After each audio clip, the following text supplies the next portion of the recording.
बड़ी खबर इसी से जुड़ी हुई आपको बता दें, इसी कांड पर एक और खुलासा हुआ है। चोरी के आभूषण गलाते थे आरोपी और गलाने के बाद उनके सोने के बिस्किट बनवाया करते थे ये आरोपी। जी आप देखिए, जांच टीम आभूषणों का पता लगाने में जुटी हुई है। ये पहले चोरी करते थे सोने को, फिर उसको गला देते थे और फिर उसका बिस्किट बनवा करके अपने घर रख लेते थे।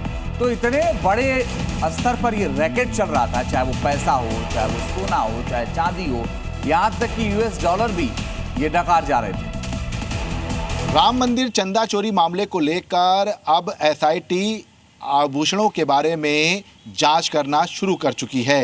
एसआईटी इस बारे में पता लगा रही है कि आरोपियों ने आभूषण चोरी करने के बाद क्या उन्हें गलाकर सोने की ईंट तो नहीं बनवा ली थी।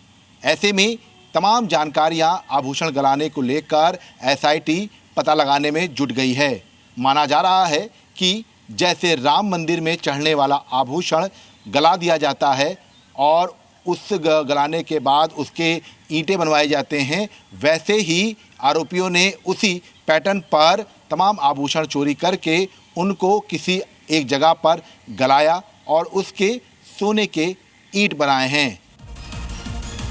और अब एक और बड़ी खबर आपको बता दें, इससे जुड़ी हुई आरोपी लौकुश पर शिकंजा कस गया है। 7 जुलाई को कार्रवाई हो सकती है और बताया यह जा रहा है कि घर पर बुलडोजर चल सकता है। तो लौकुश मिश्रा का यह घर है जिसे एडी यानी अयोध्या विकास प्राधिकरण ने अवैध बता दिया। का इसका नक्शा ही नहीं पास हुआ है, तो अब हो सकता है कि इस पर बुलडोजर चल जाए, इसकी आशंका लग रही है, क्योंकि कहा यह भी जा रहा है कि चोरी के पैसों से घर बनवा रहा था। तो 7 जुलाई को कहा जा रहा है कि कोई बड़ी कार्रवाई की जा सकती है, क्योंकि लवकुश की पत्नी से सवाल पूछे गए थे अयोध्या विकास प्राधिकरण से और कहा गया था कि आप बताइए कि पहले तो ये जो घर बनाया गया है 3 मंजिला, इसके पैसे कहां से आए और इसका नक्शा पास हुआ है या नहीं हुआ। और जब जवाब नहीं दिया गया तो पता चला कि अयोध्या विकास प्राधिकरण ने जब जांच पड़ताल की है कि ये घर ही अवैध है, इसका नक्शा पास नहीं किया गया। और इसी बीच एक और बड़ी खबर आपको बताते हैं, चढ़ावा चोरी पर जी न्यूज ने बड़ा खुलासा किया है। जहां पैसे का बंटवारा वहां जी न्यूज आरोपी अविनाश ने चोरी का कमरा दिखाया। जी हां, आपको वो तस्वीरें हम दिखाएंगे जहां पर पैसों का बंटवारा होता था, जहां पैसों को बांटा जाता था चोरी करने के बाद। अविनाश कल पुलिस की रिमांड पर था, पुलिस लाइन में उससे पूछताछ हुई और उसके बाद वो उस जगह पर भी लेके गई थी पुलिस।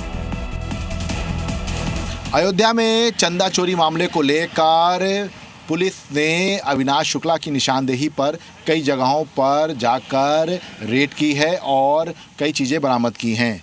पैसों की बंदरबाट इसी 14 कोसी परिक्रमा जो रास्ते में है वो किया जाता था। हम आपको तस्वीरें दिखा देते हैं कि यहीं पर पुलिस की टीम पहुंची थी और अविनाश शुक्ला को लेकर जब पुलिस की टीम यहां पहुंची है तो उसने यहां से कई चीज़ें बरामद की हैं। बताया जा रहा है कि ये सामने की तरफ का जो ये आप देख सकते हैं नीचे का जो हिस्सा है, यहाँ पर अविनाश शुक्ला ने कई चीज़ें छुपाई थी। इसके साथ साथ पुलिस ने रिमांड पर लेकर अविनाश शुक्ला से कई चीज़ों की पूछताछ की है और माना जा रहा है कि दौरान अविनाश शुक्ला ने कई चीज़ों के राज उगले हैं और अपनी तमाम जो नकदी के साथ साथ जो कागजात हैं उनके बारे में भी जानकारी दी है।